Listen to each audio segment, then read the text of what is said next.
சந்தோஷ், திருச்சி மாவட்டம் மணச்சநல்லூர்லேருந்து வரேன்.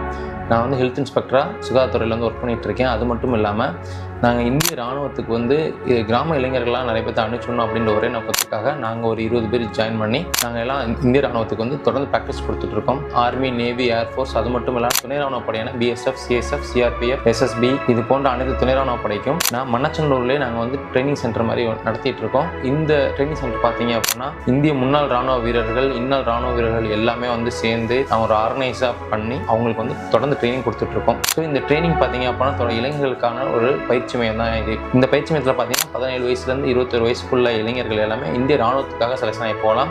அதுக்கு மேற்பட்ட வயசுறவங்களாம் போலீஸ், துணை ராணுவ படைக்கு செலக்ஷன் ஆகிறதுக்கு அனைத்து விதமான எழுத்து தேர்வு பயிற்சியும், கிரவுண்டில் மைதானத்து பயிற்சியும் எல்லாமே நாங்கள் ஃபிசிக்கல் எக்ஸாமுக்கு உண்டான பயிற்சியை நான் தொடர்ந்து கொடுத்துக்கிட்டே இருக்கோம். ஸோ அது மட்டும் இல்லாமல் அப்கமிங் டேஸில் நாங்கள் இன்னும் நிறைய எக்ஸாம்ஸ்க்கு கிளாஸஸ் எடுக்கலாம்னு பிளான் பண்ணிட்டு இருக்கோம். ஓகே சந்தோஷ், இந்த ட்ரைனிங் அகாடமி